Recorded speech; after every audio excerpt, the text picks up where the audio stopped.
So this is our 2012 Jayco J flight, and I am so tired of messing around with this. As you can see, we keep the camper in real nice shape, but these stairs just aggravate the heck out of me. Whenever we go somewhere, they're either kind of on the ground, which is fine, they can be on the ground, or they're up in the air. But when they get up in the air, there's no support. So when you step on them, they kind of relax, and I'm not a small guy. I'm, 2 1/4.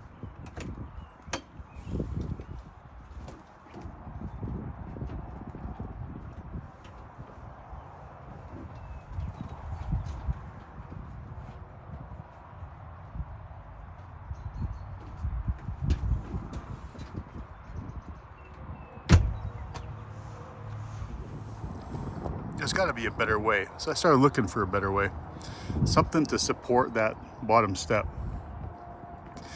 And I had used like blocks and bricks and 2x4s, and it kind of, not really the most elegant solution to the problem. So this is what I found online on Amazon, and let's have a look at it. All right, so this is what I found on Amazon in my search for something to support that bottom step. Something, like I say, something better than blocks. Is this thing. It is, doesn't say on there on the manual who makes it, but I'll put a link in the description of where I got it on Amazon. It wasn't that much money, kind of like 24 bucks, pretty cheap. It's obviously been translated from another language, but this is the deal.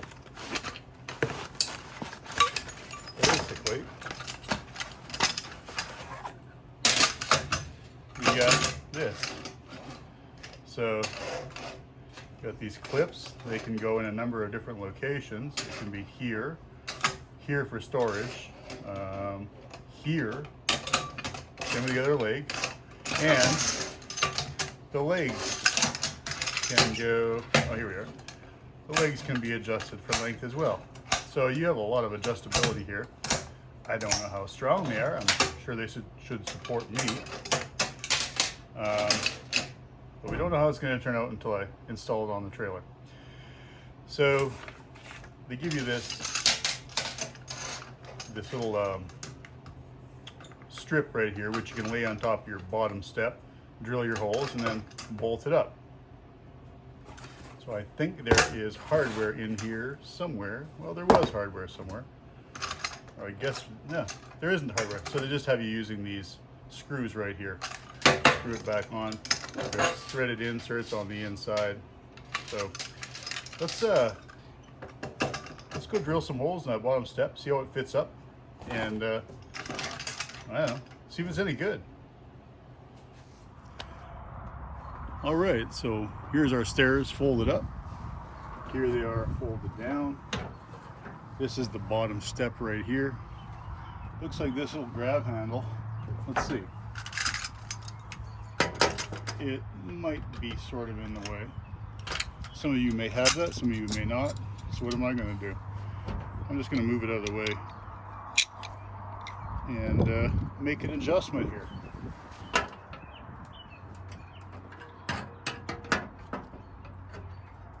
I don't think it's important what angle that is, as long as it doesn't interfere with anything. There we go. There. That fits better. Doesn't look like anything else interferes. Our pins will be fine. We'll be able to get our pins out, get them back in by the look of it. So next thing is, so that's where it's going to basically reside. This is 24-inch right here, inside the insides. We want to end up at 12. I mean, that's just being fussy. I mean, what's the difference if it's over there? Within a reason, right? If it looks like it's in the middle, then it's probably in the middle. But there's your center point right there. Right there, basically. That's what we're going to be looking at. So what we want to do is see if there's any interference when it's closed. So I'm going to just reposition you here, and let's have a little peek at that. So anyway, here we go. Let's see this is gonna look like when we got this kind of closed up. Try not to pinch my fingers. I'm working by myself, so I'm using a leg. And when that closes up, it does not look like it's going to interfere with anything. Let's just keep going. I know it's going to fall out of there, but let's have a look. And no, there's nothing there for it to interfere with. So that's going to be just fine. So let's drill some holes, bolt it up. All right, because it's kind of a fussy area, because I got this rib down here, I'm going to want to get this kind of centered up and kind of make a mark where my center hole is going to be. So we'll way down in there, make a mark with my marker, and there it is right there.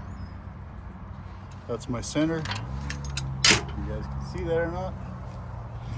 And then, like I say, they give you this little bar, so we're just going to get that on there, get that spaced.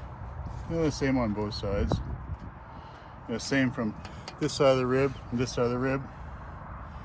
Again, within reason. I think you can eyeball it, and if it looks like it's straight, then it probably is straight. There. There. Let's drill some holes. All right, so if you're like me, you just take these and throw them out. That's what you do. Or if you're not like me, just take a couple moments and read the directions. Phillips screw, M612 gasket. I do not see any sort of gasket. I think they just mean a washer is all they mean, which they didn't provide those, so whatever. Get your own washers. If you don't want to get them, don't get them. No big deal. So this would be about a quarter, quarter, 0.230 is just smaller than a quarter. So get yourself, here's your options. You can get some step bits. You can just get a quarter twist bit. I like that. I like this too, these options. Not so much this one because the increments are a little too fine, so you don't really know where you're going to end up. This one here, I mean, this is your smallest at 0.17. Your second is basically your point. Once you get into your second step on that bit, then your quarter inch. And so all you got to remember is I got to get to the second one. So that's pretty easy to remember. And these are really useful because you can also basically kind of make a chamfer with it, because these are they're tapered a little bit. So they're not the exact width the whole way. They taper to the full width at the top. That's enough about tools. You guys don't care that much, I'm sure. So we got the marked. So we got our screws, and that would be a hex key, and with that's a 5/32 hex key. Some people call it a what do they call it? Allen key. It's a 6-sided. It's a hex key. So that's what you need for that. So let's go. Oh, what else do you need? You need a drill. And most of you folks out there have drills. Most of you handy folks have drills. If you got a camper, you probably have a drill because you probably got a few tools, because things kind of break sometimes, right? So that's what I use. DeWalt drill. Also got a, right there you got a chamfering tool. If you don't want to use that as your chamfering tool, use that. All right. So to make this a little easier, we're going to support it with a 4x4 block. You guys can use whatever you like.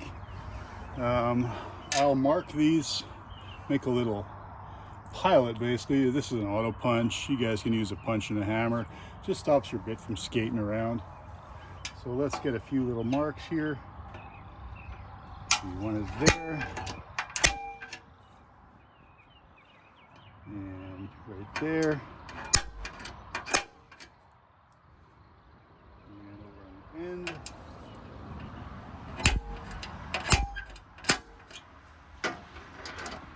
There you go, you see. That just gives your twist bit a place to start without skating off on you. Okay, so I gotta get to the second step in that. See, this is very sharp. I don't even know. Find out. Yep, sharp enough.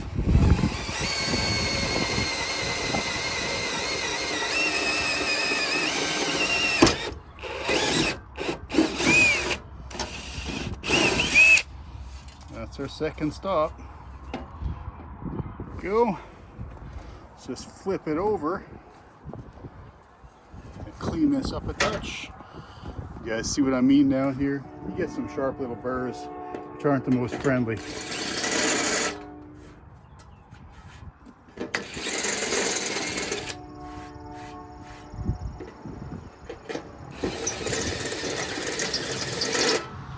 Go. Pretty tidy. So let's get back here, and the next step is to, this can go two ways. It can go this way, which, you know, maybe this would be easier for setting the step as if it's facing me instead of the other way, but I don't know that it makes all that much difference. So let's get our screws and attach it and see what we get. All right, we got our fasteners started in. I mean, up to you how you do it, but I always start my fasteners all in loosely and then tighten them up one by one. And if you leave them loose, then you got a little bit of fudge room in case you're not perfectly aligned. Do them up snug. You can put Loctite on there if you want to. Probably use some blue locker. I don't think you need red, because if you ever want to get it out, you'll have to use a torch. So anyway, there we go. That's all snug, and there you go. That handle has lots of clearance room now too, the way we bent it. So here's what we got. I got this kind of sitting out here. Got this right in the middle, and we got a little bit of room here. Maybe back a touch. So let's drop these guys down to, oh, I don't know, somewhere around mid. I think probably the more distance you have out, the better. That would be, actually right there would be about right. So the first hole,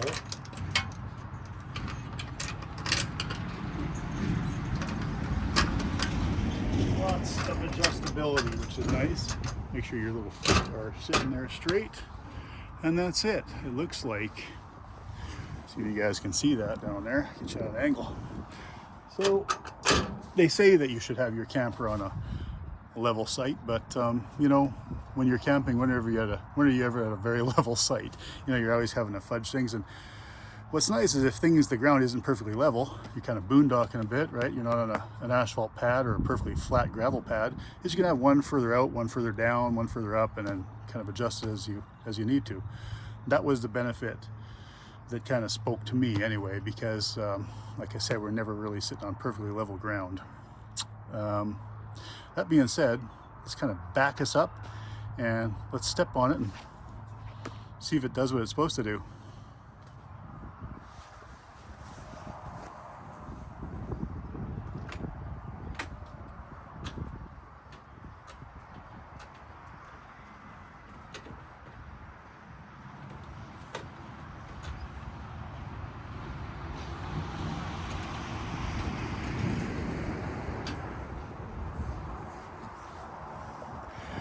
I like it. That bottom step is nice and firm. And you know, instead of having all sorts of wood blocks, and I've seen everything from jacks used to, you know, and they're just all kind of hokey. The newer campers, they're not like this.